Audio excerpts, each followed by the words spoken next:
चहा पिणं देशद्रोह असं बोलून मोदी शहा चहा पिऊ नका असं सांगतील। साखर दरवाढीवरून संजय राऊतांनी मोदी शहांवर निशाणा साधलाय। तर ग्रँड हयातमध्ये 500 रुपयांचा चहा पिणाऱ्यांना सामान्यांच्या चहाची किंमत काय समजणार असं उत्तर बन यांनी दिलंय। मग आता मोदी सांगतील चहा पिऊ नका, अमित शहा सांगतील चहा पिऊ नका। चहा हे गुलामीचं लक्षण आहे सांगतील, चहा पिणं हा देशद्रोह आहे बोलतील।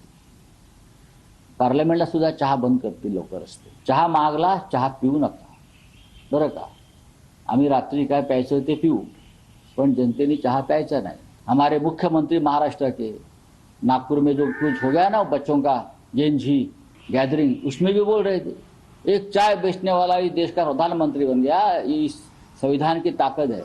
सोचिए जरा मोदी जी, नहीं तो आकर लाल किले से बोल दिए चाय छोड़ दो, जैसे गांधी जी ने कहा था चले जाओ ब्रिटिशों को, आप बोले चाय छोड़ो।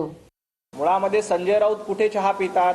संजय राऊत ट्रायडंट मध्ये चहा पितात, संजय राऊत ओबेराय मध्ये चहा पितात, संजय राऊत तिथं सांताक्रूजला कुठलं ग्रँड हयात तिथे जाऊन चहा पितात। त्यामुळे संजय राऊतांना चहाची किंमत कळणार नाही, कारण 5 स्टार मध्ये बसून ग्रँड हयात मध्ये बसून 500 रुपयाचा चहा ढोसायची सवय संजय राऊतांना आहे। मुळामध्ये साखरेचे भाव वाढलेत, परंतु पंतप्रधान नरेंद्र मोदीजी या सगळ्या प्रकरणावर लक्ष ठेवून आहेत। तातडीनं साखरेचे भाव कमी झाले पाहिजे यासाठी देखील प्रयत्न केले जातात।